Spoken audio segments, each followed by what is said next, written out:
Mike, I know you've done this many times over during your career, talk about your background and all that, and I think it would be an appropriate place for us to start here. Even though some of those listening have been fans of yours a long time and may know something about your life, there are always new people entering bodybuilding, and I'm sure they would like to know something of your past, anything you consider relevant or important.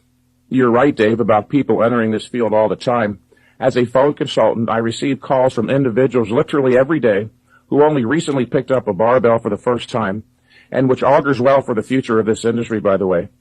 These novitiates usually know little or nothing about mine or the sport's past, and since my life is so intimately bound up in bodybuilding, relating my past may teach them something about the recent and not so recent history of the sport.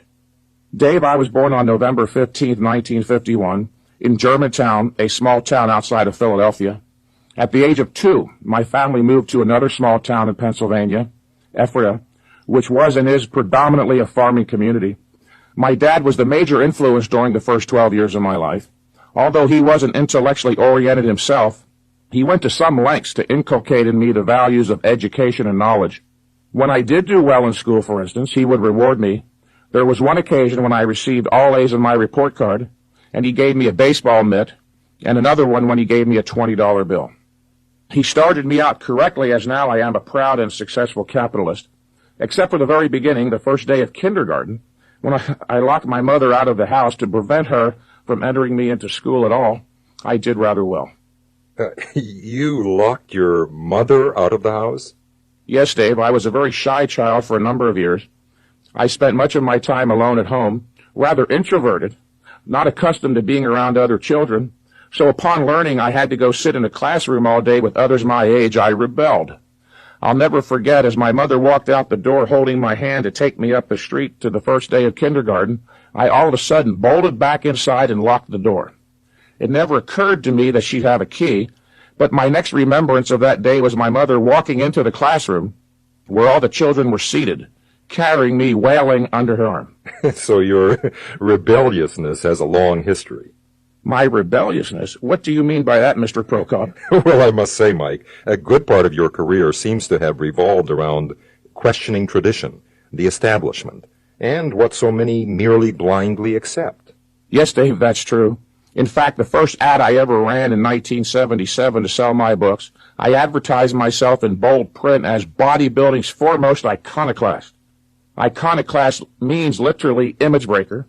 While every other top bodybuilder uncritically, unquestioningly accepted the Weider-Schwarzenegger dogma, which had and still has individuals training up to 4 hours a day, I, upon hearing the truth as told by one Arthur Jones, discarded that junk immediately, and I've never sacrificed my view of the truth.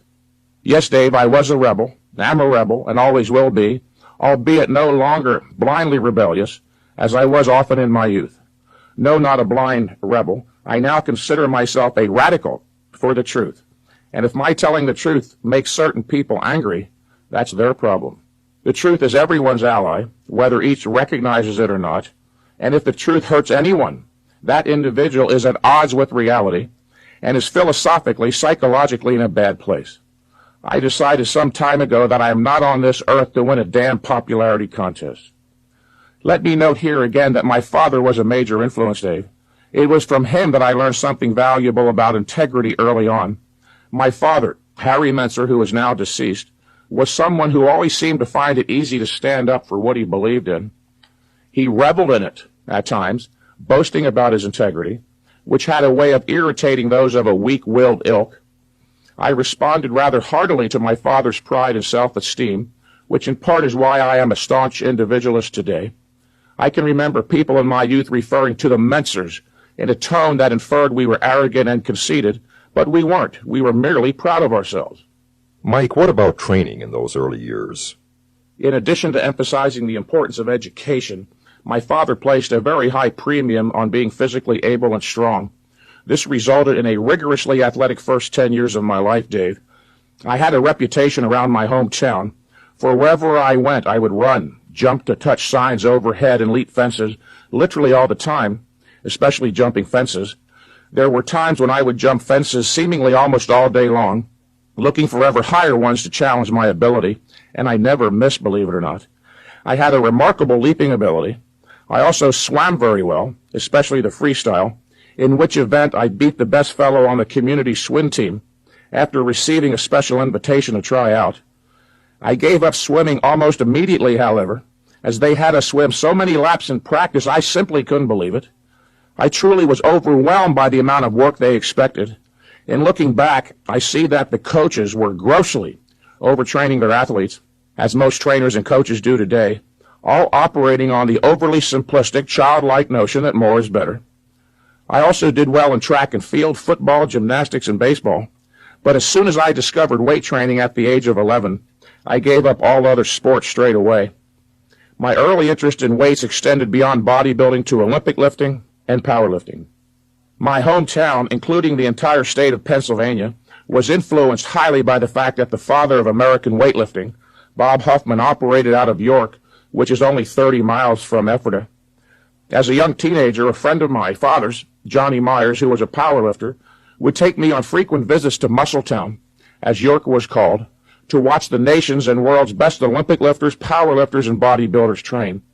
I got the opportunity to spend entire Saturday afternoons at the then famous York Barbell Club, watching men like Bill March, Tony Garcia, and the precocious Bob Bednarski, our best ever heavyweight Olympic lifter, practice technique as well as challenge their personal bests in the press, snatch, and clean and jerk.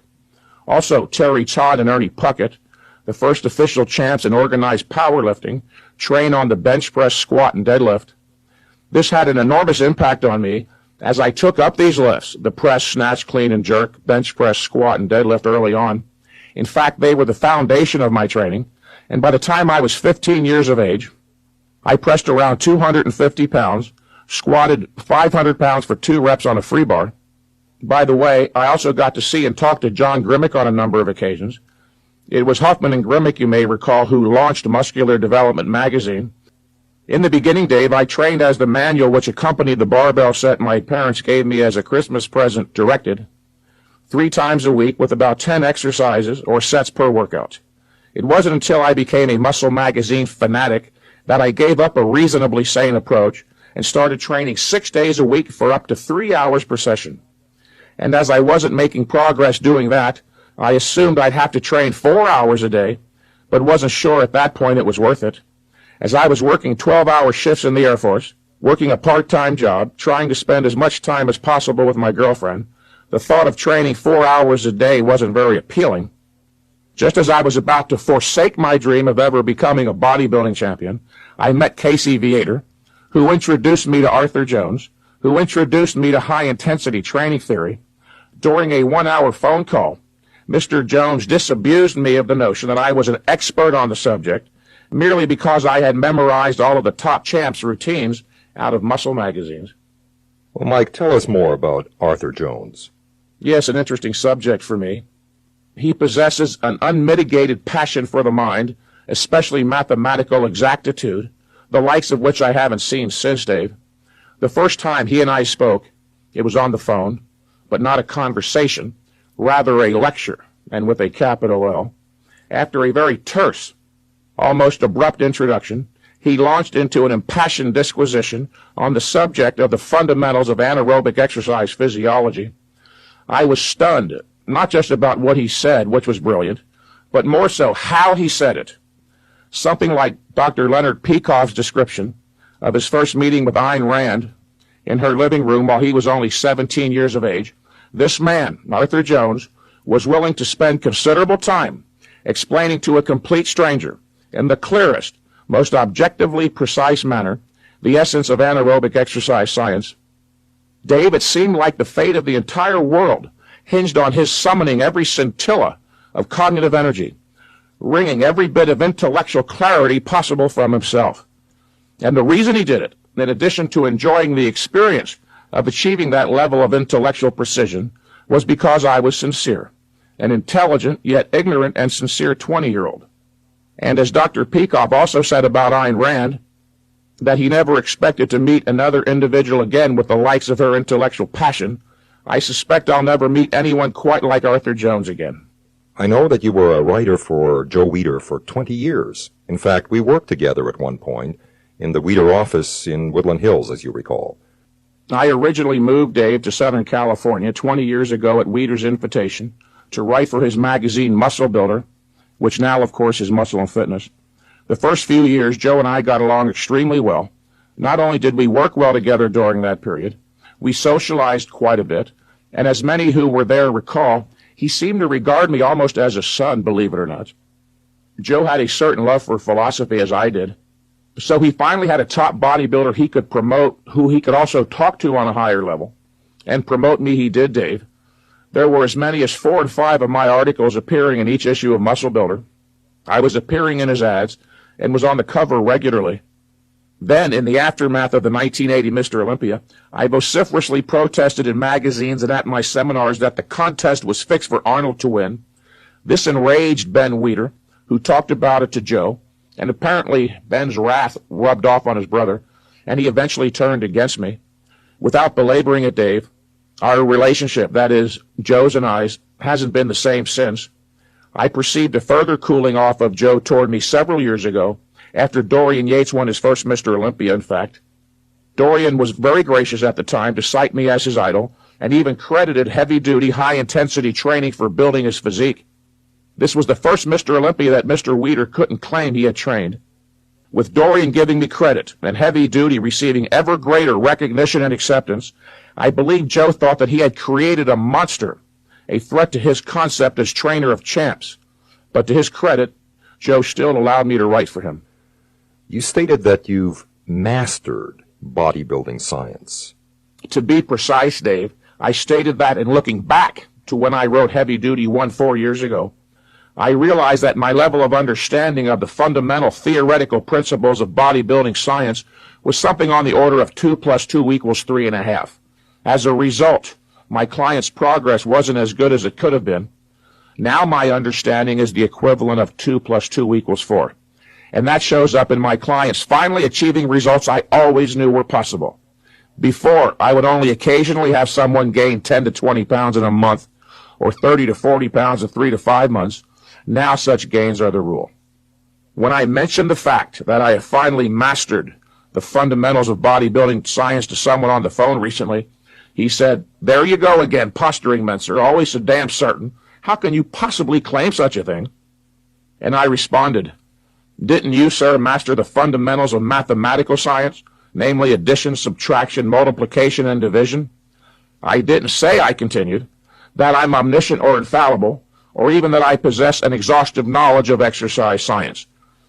An important observation I made several years ago, having been a trainer for 2 years at that point, is that those with what I refer to as linear physiques, those with slighter builds, most often individuals 5'10" or taller, and 150 to 185 pounds or so, are the ones who usually do not tolerate high-intensity exercise stress quite as well as others. And with those of that body type, whose training history already clearly reveals a lower exercise stress tolerance, I start them out on a modified program, which I refer to as the consolidation program. I understand, Mike, that your new book, Heavy Duty 2, Mind and Body, which is filled with quotes, has a quote from Thomas Jefferson as the first quote of the book. Yes, and it is perhaps President Jefferson's most famous. He said, "Fix reason firmly in her seat, and call to her tribunal every fact, every opinion. Question with boldness even the existence of a God, because if there is one, he must more approve of the homage of reason than that of blindfolded fear." Close quote. If anyone listening thinks that the material on these tapes is too intellectual, Dave, that perhaps people shouldn't be expected to learn philosophy, remember, bodybuilding does not exist in a vacuum apart from the rest of life. Even within bodybuilding, if one desires to learn to distinguish between true and false ideas, he must learn to reason, and only a rational philosophy can teach that. Well, now that you've raised the point, Mike, I think it would be appropriate to ask, what is philosophy exactly? Philosophy, Dave, is the intellectual discipline whose purpose is to study the fundamental nature of things, which then enables the special sciences to study isolated aspects of the universe. Or, one could say that the purpose of philosophy is to teach man to make valid identifications, i.e., establish the identity of the fundamental nature of things. And one may learn to do this only once he has come to understand the 5 branches of philosophy, Dave. Forming the base of philosophy's hierarchical knowledge are metaphysics, which studies the fundamental nature of reality and man, and epistemology, which studies the nature of knowledge and man's means of acquiring it. Logically based on and derived from these 2 fundamental branches is the 3rd branch, ethics. It is only on the basis of having properly identified the fundamental nature of man, including his means of knowledge, and of the universe in which he acts, that it is possible to formulate a prescription for what man ought to do. Whereas the first 2 branches are essentially descriptive, ethics is prescriptive. The task of a proper, non-religious, scientific ethics is to teach man, quite simply, to make the right choices. The next step up man's hierarchical structure of knowledge is politics.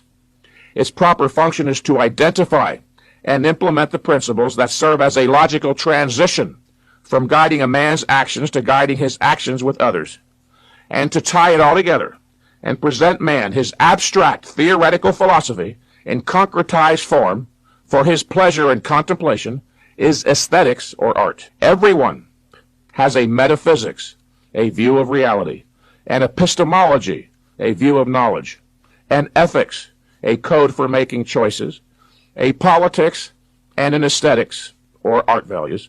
In short, he has a philosophy. Man needs a philosophy in order to live. The only alternative, Dave, is whether the individual gains his philosophy by chance or by choice.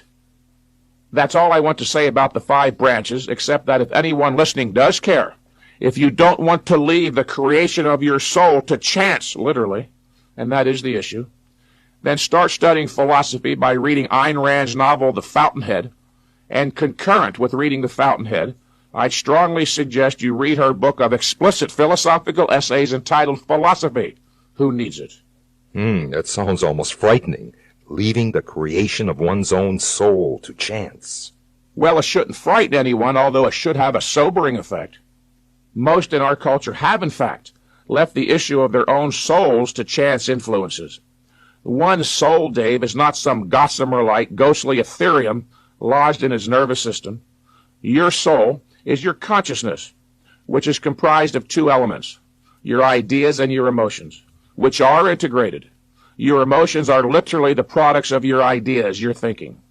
And most people blindly and uncritically accept their ideas from magazines, books, movies, family, friends, teachers, by osmosis from the cultural atmosphere, as Ayn Rand put it. As a result, many of their ideas or beliefs are contradictory, which is why they are torn by conflict and thus uncertain about so many things. Without philosophy, one cannot critically evaluate ideas, and he perforce becomes a man of mixed premises, with a soul like a shapeless piece of clay, stamped by footprints going in all directions. With a proper understanding of the power of ideas, that is philosophy, one can achieve an integrated personality where there are no contradictions between a man's thought, feelings, and actions. Well put, Mike. You know, one of my favorite articles of yours in All Natural Muscular Development had as its theme the issue of concrete-bound bodybuilders versus principled bodybuilders. Now, what in hell does concrete-bound mean? That's one of my favorite topics as well, Dave. Let me explain how I came to write that piece. I receive phone calls and letters regularly from bodybuilders who are being harassed by others in their gym merely because they are training in a radically different fashion, namely with brief and infrequent high-intensity workouts. They are usually called crazy, and some have even been threatened with physical violence, literally. Dave, there are essentially 2 types of people in the world, those for whom the mind and knowledge matter enormously, who volitionally choose to work conscientiously and achieve cognitive precision and wide-scale factual integration. Then there are the others, the mentally passive, who decided that the effort required to gain a philosophic, scientific, that is, principled understanding of reality, including their own inner life, wasn't worth the effort. And the mentally passive are the ones who have a penchant for calling my clients crazy or even threatening them with violence. Philosophically, these are referred to as concrete-bound mentalities. They are limited to dealing with the first level of abstraction, that is, concepts that refer to directly perceivable or concrete objects such as chair, table, gym, weights, biceps, etc. When confronted with higher-level abstractions, those not referring to what is directly perceived, they shrink away bewildered. Gaining a thorough, first-hand understanding of higher concepts requires extensive mental effort, of the sort that these individuals have spent most of their lives actively evading. Hence, upon encountering that better type of individual, the one who heartily embraced the effort and responsibility of rational thought and critical judgment, the self-arrested, concrete-bound person feels threatened even to the point where he'll use violence. These are the ones who leave the creation of their souls to chance, as I was discussing previously.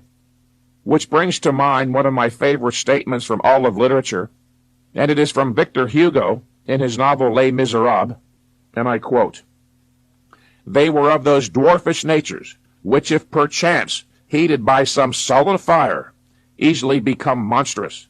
There are souls which, crab-like, crawl continually towards darkness, going back in life rather than advancing in it, using what experience they have to increase their deformity, growing worse without ceasing, and becoming steeped more and more thoroughly in an intensifying wickedness." Close quote.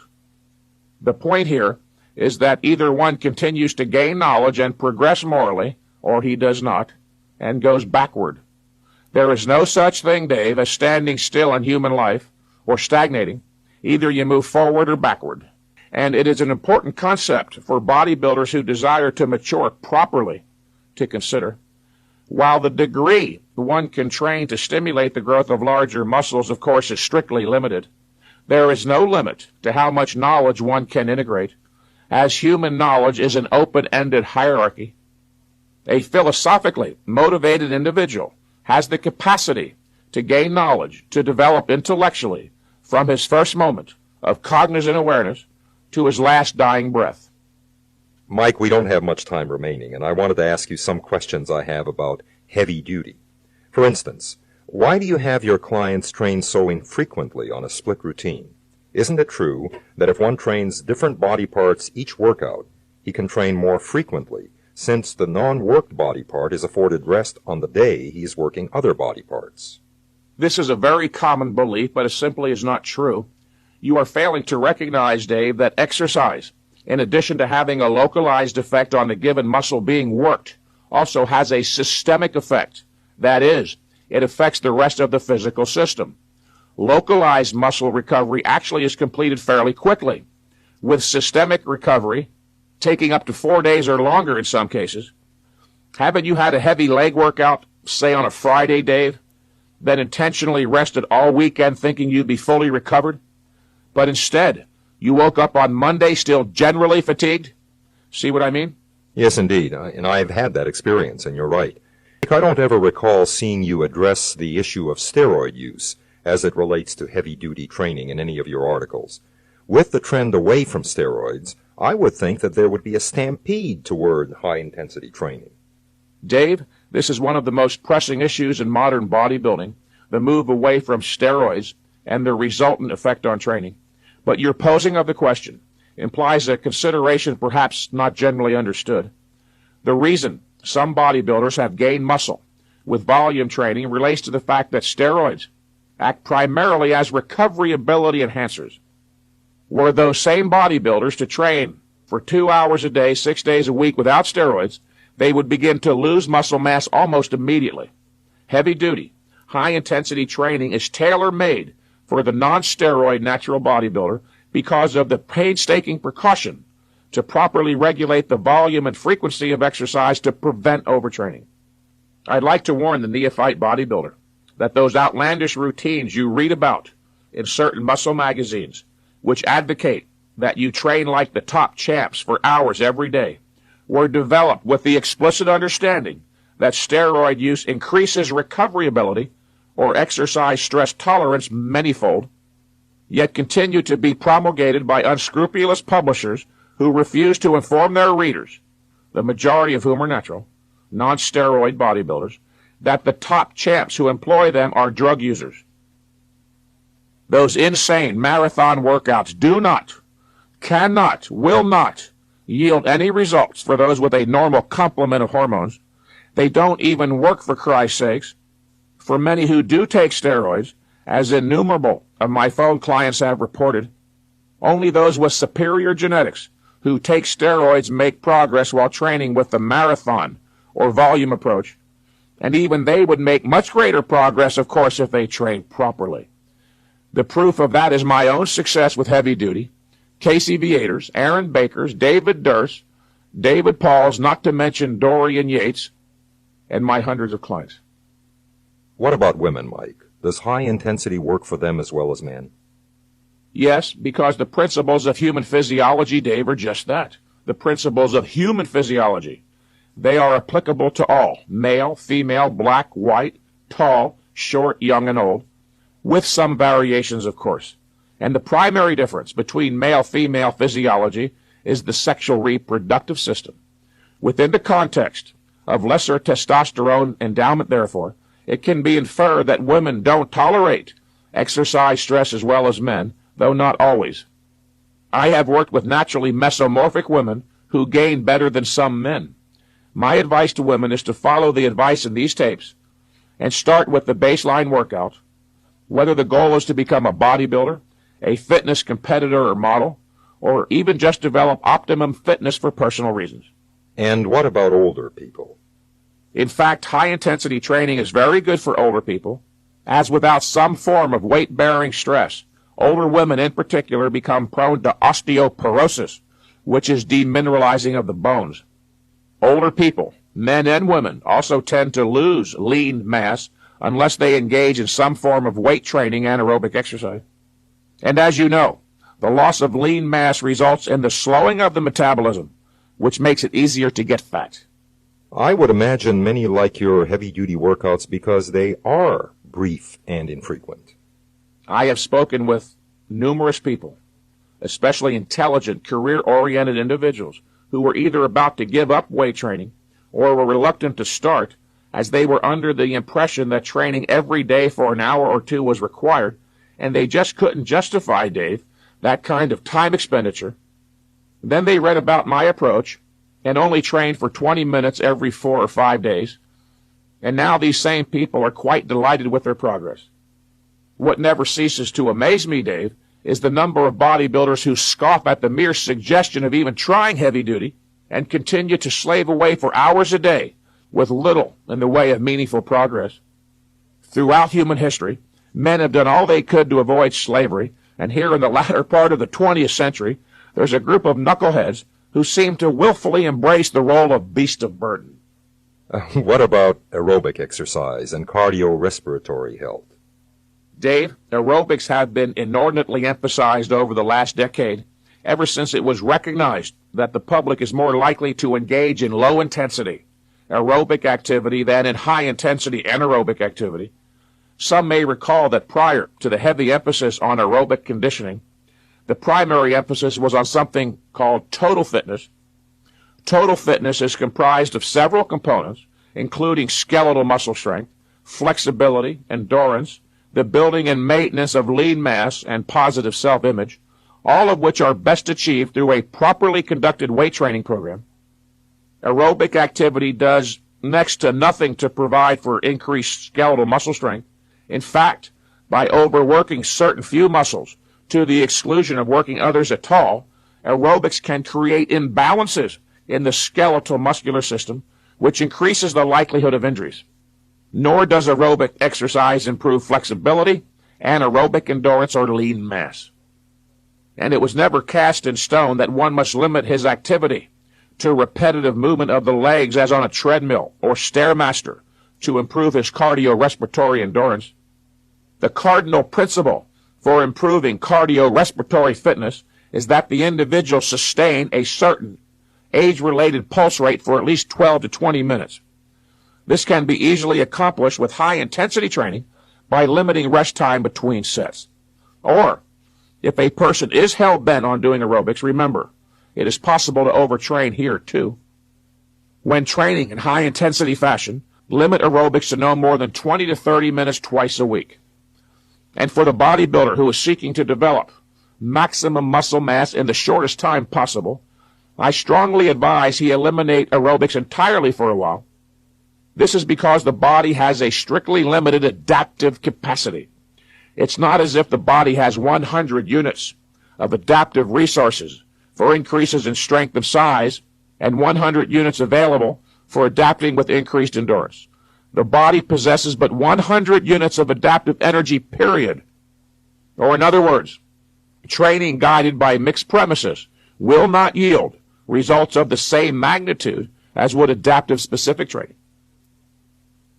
Mike, I see that our time is up. Thank you very much for a most enlightening interview, and I will look forward to talking to you again soon. Dave, it was my pleasure.